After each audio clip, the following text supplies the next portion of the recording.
Welcome to the Saturday Cadence Podcast.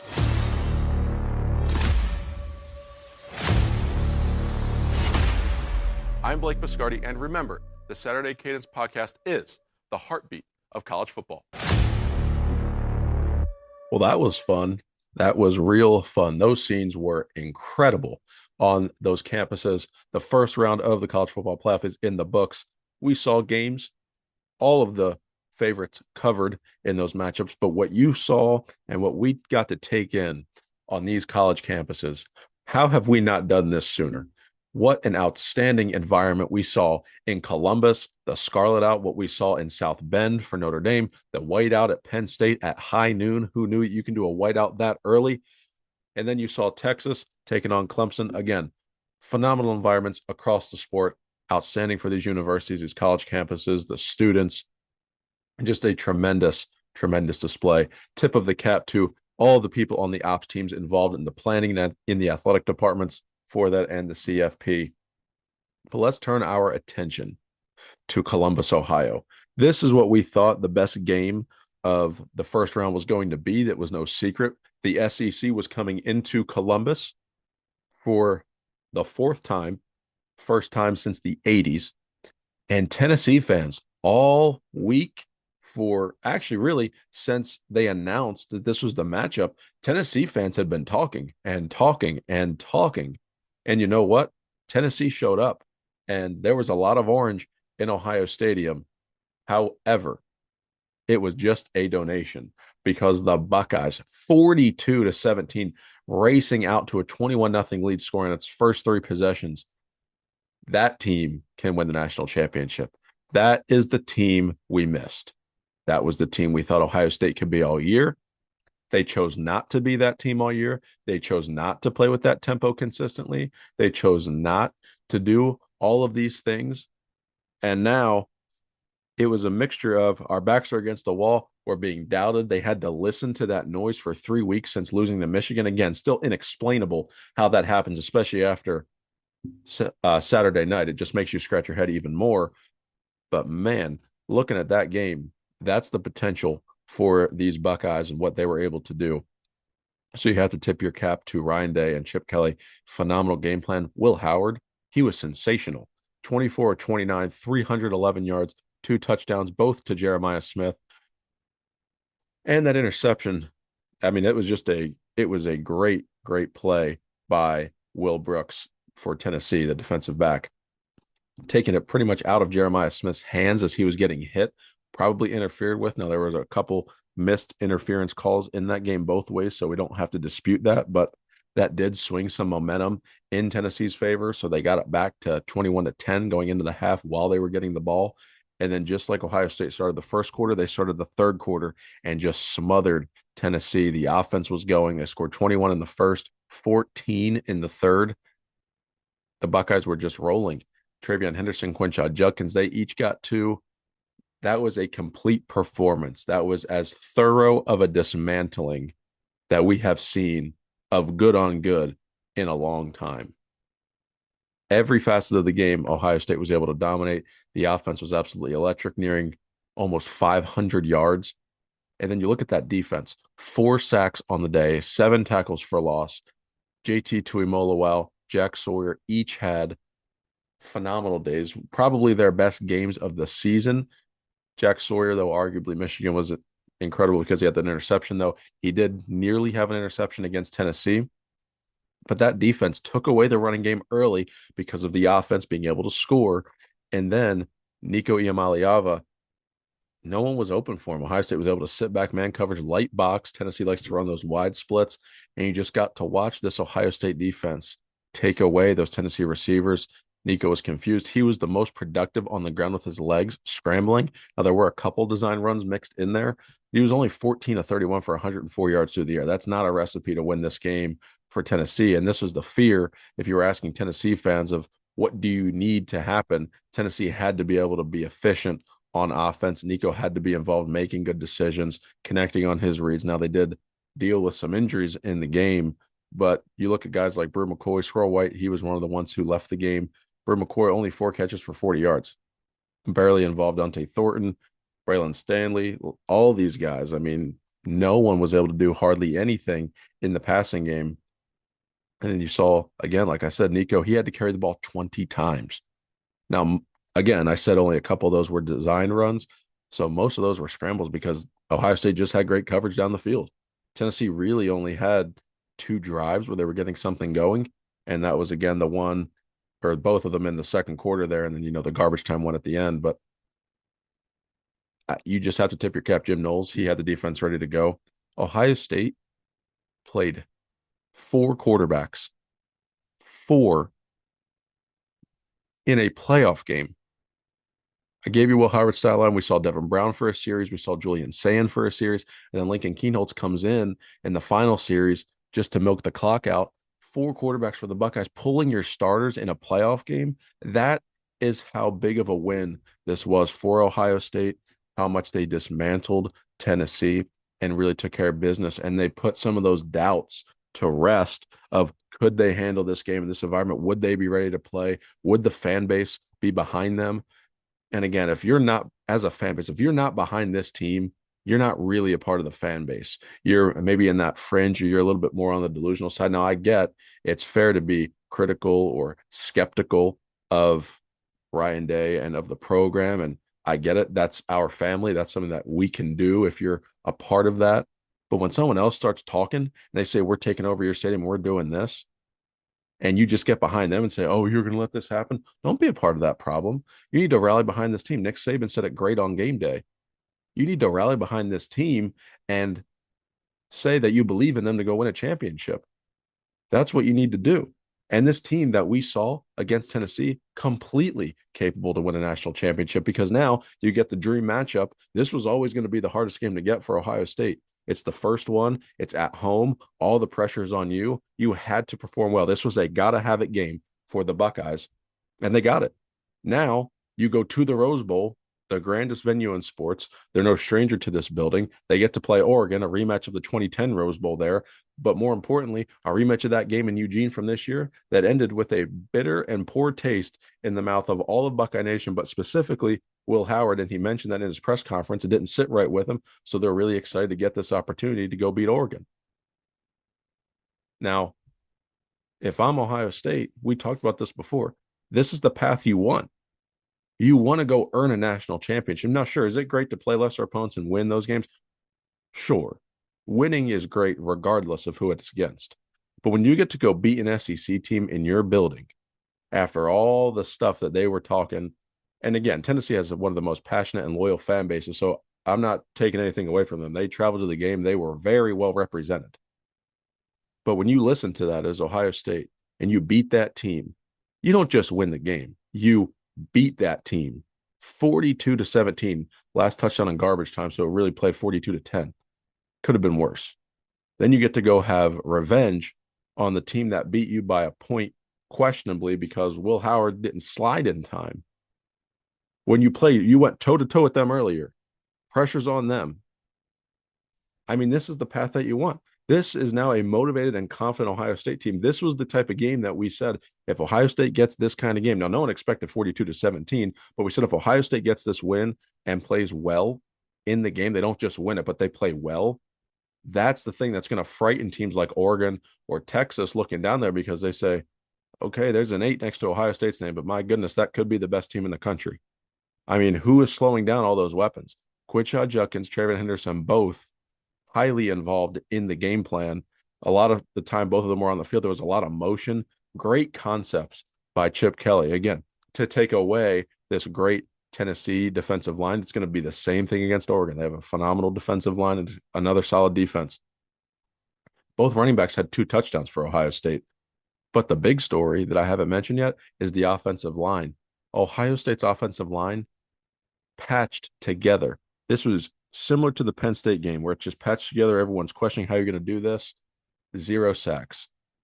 Justin Fry, here's some flowers. 0 sacks. Tegra Shabola, Luke Montgomery, Austin Saraveld, all rotated at times in this game. They all saw snaps up there with Donovan Jackson, Josh Fryer, and Carson Hinsman.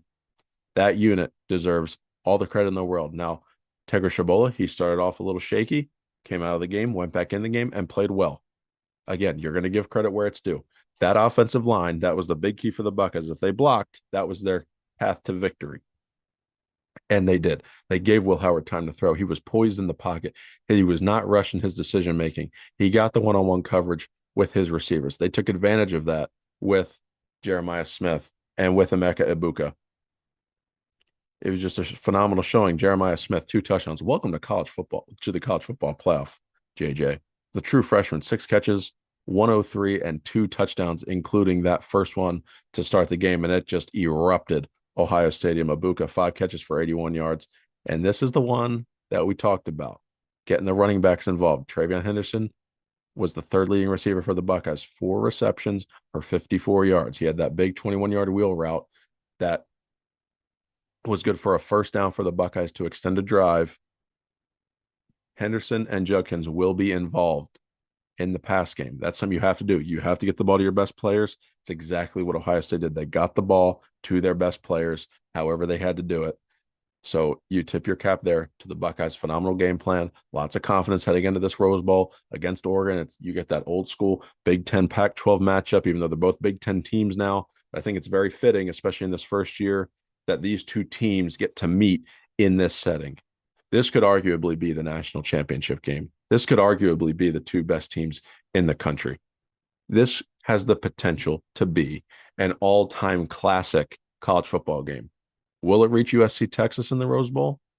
Will it reach Oklahoma Georgia in the Rose Bowl? We'll see. But it certainly has the potential to be one of the all-time games in college football between these two programs, these two teams, Dan Lanning, Ryan Day, both young coaches, both shooting up the rankings as coaches. Cannot wait to see this one on New Year's Day.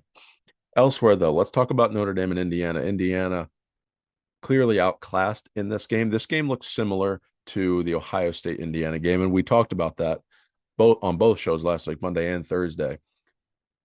How could you not like Marcus Freeman? How could you not be behind this team? You can clearly see they play for him, that he's a player's coach, that those guys are ready, they're focused, and now they get Georgia, no Carson Beck there. I thought Notre Dame was extremely physical. That game started wild. Interception, 98-yard touchdown. It was like boom, boom, boom. Whoa. That's how the college football playoff started on Friday night. Great game. Great game here.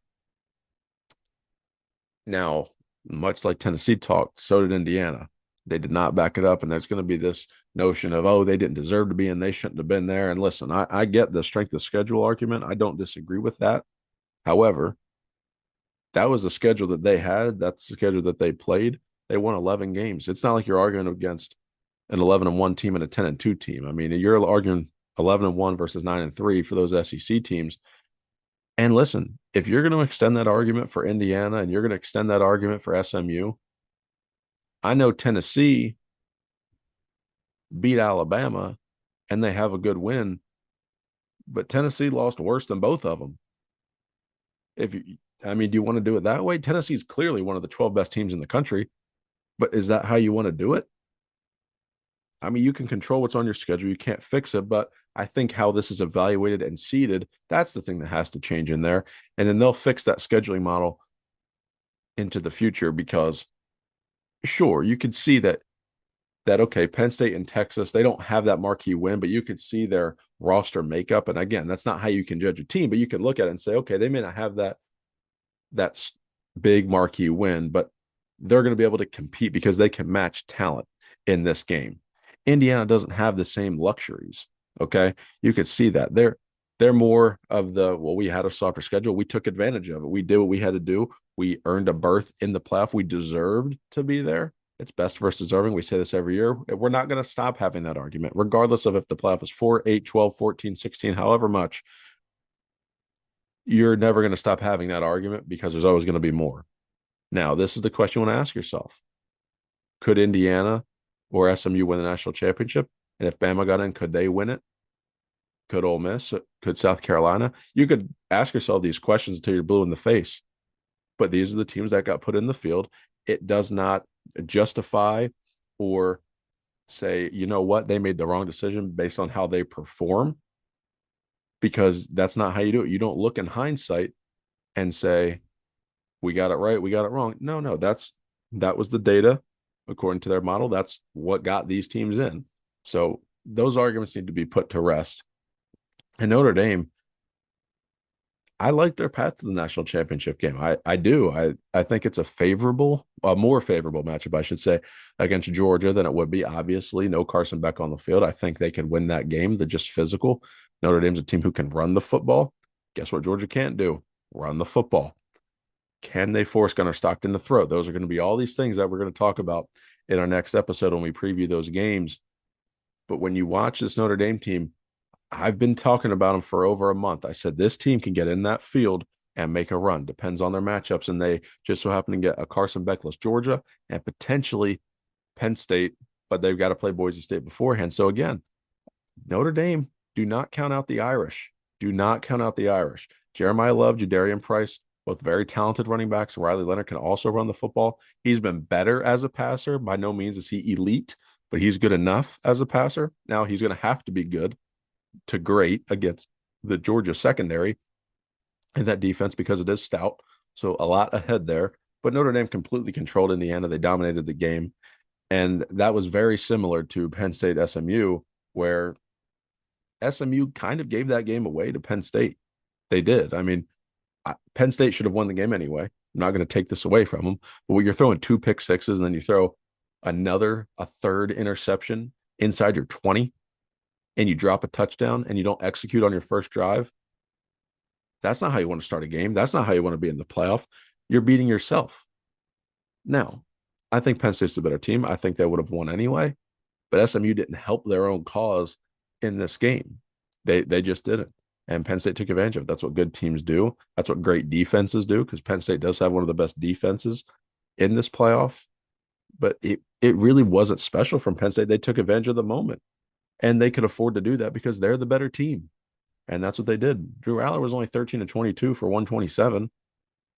They ran the ball for 189 yards.